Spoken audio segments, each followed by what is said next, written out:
হয়তো এটাও চিন্তা করেছিলাম যে 5 তারিখের পরে হয়তো অন্তত আমরা একটা বিষয়ে আমরা জানবো, ফিরে আসবে বা না আসবে, তার পরিণতি বা তার অবস্থান বা যে কোনো একটা কিছু আমরা জানতে পারবো, কিন্তু আসলে আমরা কিছু জানি নেই।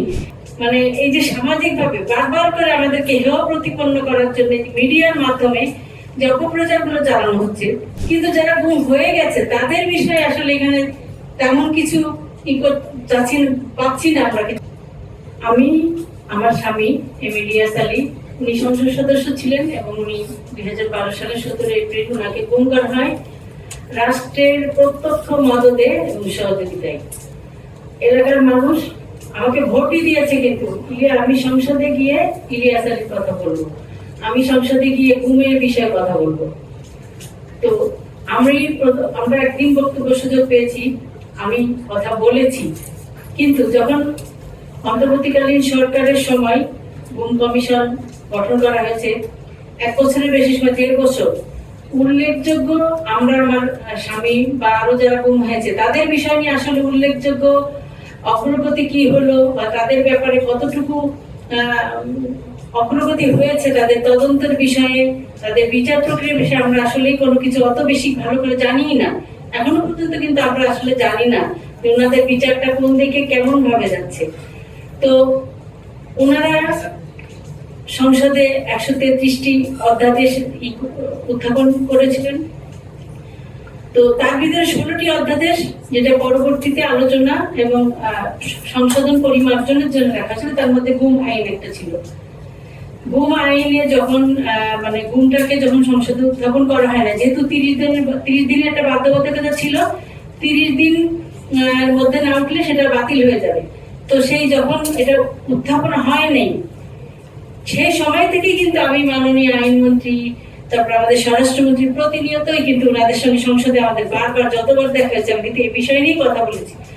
যদি পার্লামেন্টে দাঁড়িয়ে এই বিষয় নিয়ে কথা বলি, কারণ আমাদেরকে এটা কেন হচ্ছে, কিভাবে হচ্ছে, কেন এটাকে কিভাবে করা যায়, সেই বিষয়গুলো নিয়ে আলোচনা করেছি। কিন্তু আসলে এত বেশি সামাজিক মানে যেটা বলবো মিডিয়া আর যে অপপ্রচার বা এত আজে বাজে কথাবার্তা আমাদের বিরুদ্ধে বলা হয়েছে বিভিন্ন ধরনের, যেটা আসলে শুনলে বা দেখলে যেগুলো মানুষ একটা অসুস্থ হয়ে যাওয়ার মতো অবস্থায়। আমরা 12-14 বছর ধরে আমার স্বামী গুম হয়েছে, আমরা পরিবার বারবার সবসময় মনে করেছি যে হয়তো উনি ফিরে আসবেন। হয়তো এটাও চিন্তা করেছিলাম যে 5 তারিখের পরে হয়তো অন্তত আমরা একটা বিষয়ে আমরা জানবো, ফিরে আসবে বা না আসবে, তার পরিণতি বা তার অবস্থান বা যে কোনো একটা কিছু আমরা জানতে পারবো, কিন্তু আসলে আমরা কিছু জানি নেই। মানে এই যে সামাজিক ভাবে বারবার করে আমাদেরকে হেয় প্রতিপন্ন করার জন্য মিডিয়ার মাধ্যমে যে অপপ্রচার গুলো চালানো হচ্ছে। আমি এর আগে ওই যে কয়েকদিন আগে ওনার সঙ্গে আমাদের আইনমন্ত্রী মহোদয়ের সঙ্গে দেখা হচ্ছে, আমি বলেছি যে এটা নিয়ে কি করছেন, নেক্সট সেশনে এটা উঠবে কিনা, এটা নিয়ে অগ্রগতি কি।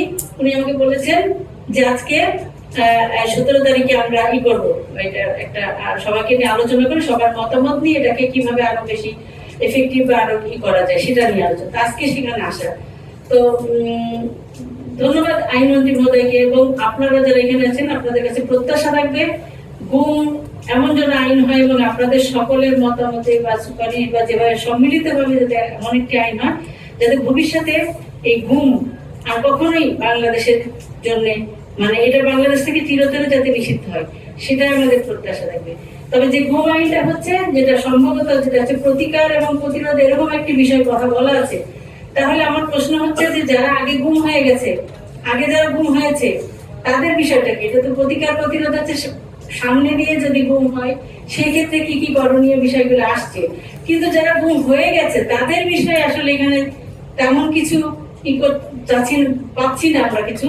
আমরা আশা করবো যে সেই বিষয়টার জন্য যে যারা গুম অলরেডি হয়ে গেছে এখনো ফেরত আসে না, তাদের বিষয়টা আরো মানে এই বিষয়ে অন্তর্ভুক্ত এখানে করা, এবং এই যে গুম যারা হয়েছে তাদের পরিবার, ভুক্তভোগী যাদের পরিবার, তারা যে বিভিন্ন ধরনের সমস্যার মধ্যে দিয়ে যাচ্ছে, সেই সমস্যাগুলো যেন তার মধ্যে থাকে, সমস্যাগুলো সমাধানের বিষয়গুলো।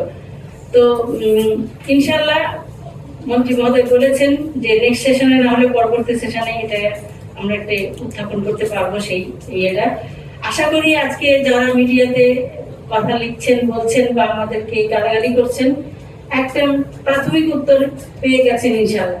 সবাইকে ধন্যবাদ জানাচ্ছি, আপনারা সবাই ভালো থাকবেন। সাফল্য কামনা করি। ধন্যবাদ সবাই।